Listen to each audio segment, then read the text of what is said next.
Okay, real talk. You've been doing everything right. You've got your budget spreadsheet. You canceled Netflix twice. You meal prep on Sundays like some kind of financial monk. You've got your Roth IRA. You've been investing. You check your portfolio every other week, and it just sits there, barely moving, like it's mocking you. And here's the part that really gets under your skin. You did the math. You know the math. If you save around $830 a month and the market gives you a 7% return, you should eventually have $1 million. But it feels like you're building a skyscraper, one brick at a time, while wearing oven mitts in the dark. You're not doing anything wrong. That's the brutal part. The problem isn't your discipline. The problem isn't your strategy. The problem is nobody ever explained to you the single most important thing about building wealth. There's a wall, and you're still on the wrong side of it. But once you break through it, everything changes, and I mean everything. My name is James, and I spend way too much time thinking about the mechanics of building wealth. If you're someone who's been saving consistently, but feels like your net worth is barely moving, make sure to hit that subscribe button and give this video a thumbs up if this helps you out. Today we're talking about why your net worth doesn't just grow. It eventually explodes, and more importantly, what you need to do to get to the other side of that wall. Here's the thing. Most people get wrong about wealth. They think it grows like a salary. You put in the work, you get the reward, month after month in roughly equal steps. That is not how it works. Wealth grows like a snowball. And here's what most people don't realize. In the early stages, that snowball is tiny. You're rolling it across flat ground. You're working hard, being disciplined, but it's still pretty small. You could hold it in your hands. Let me give you the actual numbers because this is where it gets uncomfortable. Say you're saving $10,000 a year, about $830 a month, invested at 7% annually. Totally realistic. The S&P 500 has historically returned 8 to 10%, but we'll use 7 to stay conservative. How long to hit your first $100,000? Almost 8 years. 7 years and 10 months to be exact. 8 years. Here's what I need you to sit with. During those 8 years, you contributed about $76,000 of your own money. The market only gave you around $24,000. 75% of what you have, you literally just saved yourself. The market barely helped. A lot of people hit that point and quit. They think the system is broken. They think, I've been grinding for 8 years and I only have $100,000. This is a scam. It is not a scam, but it does require you to understand what's actually happening beneath the surface. There are two forces that explain everything. Together, they're responsible for basically every story you've ever heard about someone whose wealth just took off: capital scale and compound interest. Let's start with capital scale, because people always skip this one. Imagine two people, same investment, same 7% return, same year. The only difference is their starting capital. Person A has $10,000. Person B has $100,000 at 7%. Person A makes $700 this year. Person B makes $7,000. Same market, same risk. One person made $700. The other made $7,000. That is the entire game. That is why the first $100,000 is the hardest. Until you have a meaningful base of capital, the market's returns are almost invisible to you. Now, layer on compound interest. Here's what most people don't realize. It's not just that your money earns money. It's that your money earns money. And then that money earns money. And that money earns money. It feeds on itself. It's like hiring an employee who trains another employee who trains another employee. Except you never paid any of them a salary. And this is where it gets really interesting, because at some point, your portfolio stops being something you grow and starts being something that grows itself. All right, let's run the full numbers. Once you see this, you cannot unsee it. Saving $10,000 a year at 7%, First 100,000, 7 years, 10 months. Second 100,000, 5 years, 1 month. Third 100,000, 3 years, 9 months. Fourth, 3 years. Fifth, 2.5 years. You see what's happening. Each 100,000 takes less time than the one before. The snowball is getting bigger. It's picking up speed. Here's the mind-bending part. Getting from zero to $1 million takes about 30 years total. But that first 100,000, the one that took almost 8 years, that's 25% of the total time. You spent a quarter of your entire journey on the very first milestone.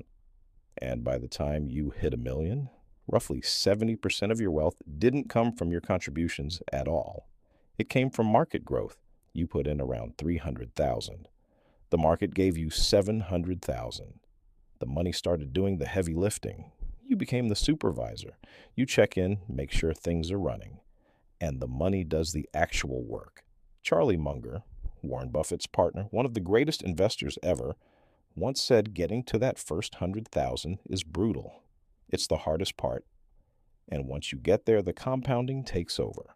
A man worth billions reduced all of wealth building to one milestone, $100,000. So if the math works this clearly, why do so few people actually experience this? According to the Federal Reserve, the median American family has a net worth of around $190,000. But a massive chunk of that is tied up in home equity, not invested assets. Strip that out, and most people are nowhere near that first 100,000 in liquid invested assets. And here's what really gets me. It's not always about income. I know people making $120,000 a year with less than $10,000 invested because they lifestyle inflated their way into a trap. New car every few years, a house they can barely afford, subscriptions they haven't opened in months, eating out 4 times a week because it's just a treat. And then there are people making $55,000 a year, quietly building toward that first 100,000 because they decided to treat saving like a non-negotiable bill. Not a leftover, not a nice to have. A bill. The difference isn't income. It's the gap between what you earn and what you keep. But here's what most people don't realize. In the early stages, your biggest lever isn't your investment returns. It's your savings rate. It almost doesn't matter whether your money earns 6% or 8% right now. What matters is how much you're adding to the pile. Because the pile is still small, contributions dominate. Returns are just noise. This is why obsessing over which stock to pick when you have $12,000 is missing the point. The real work is increasing what you throw at the snowball every single month. Let's get practical. Step 1. Play offense before defense. Most finance advice starts with cutting expenses. And sure, that matters. But there's a ceiling to how much you can cut. You can only reduce expenses to zero. There is no ceiling on how much you can earn. If you can add even a few $100 extra a month through a side hustle, freelancing, or a better paying job, that changes your timeline. Every extra dollar invested early could be worth $8 to $10 by retirement, thanks to compounding. Step 2. Automate and forget. The biggest enemy of wealth building isn't bad stock picks or market crashes. It's you spending the money before it gets invested. Automate your contributions. Set it up so money moves to your investment account the same day your paycheck hits. You will adjust to whatever's left. Humans are remarkably adaptable. Step 3. Percentage mindset. Stop thinking about a fixed dollar amount. Think 10% of income. 15 if you can. 20 if you're serious. As your income grows, your contributions grow automatically. The system scales itself. Step 4. Stay in the market. The stock market has gone up in every 20-year window in modern history, every single one. The people who lost money overwhelmingly did so by selling during a crash. The market will crash. Stay in. Step 5. Watch your fees. A 1% annual fee sounds tiny, but over a lifetime, it can eat up 25 to 28% of your total returns. Low-cost index funds. That's it. They outperform most actively managed funds and don't charge you a percentage of your life savings to do it. I want you to really feel this, because this is the whole point. At $100,000 invested, an 8% return gives you $8,000 in a single year. That is your money working for you. At 200,000, 16,000 a year. At 500,000, 40,000 a year without you doing a single extra thing. At a million, $80,000 a year from your investments alone. Let that land. The same percentage return on $1 million generates more than most Americans make in salary. That is the compounding system working exactly as designed, for the people patient enough to stay in it. This game isn't about being lucky. It's not about timing the market or finding the next hot stock. It's about one thing: getting enough capital in the machine that the machine starts running itself. $100,000 is the switch. That is the moment your wealth stops crawling and starts sprinting. And every day you're not moving toward it, aggressively, intentionally, systematically, you are pushing that moment further into the future. Look, I know this can feel abstract when you're starting from zero, or from 10,000, or even 50,000, but the math doesn't care how you feel about it. The math just works. Every single dollar you invest today is working on that timeline. The hardest part is already behind the people who've started. If you haven't started, the second best time is today. And if you have started, you're closer to the wall than you think. Keep going.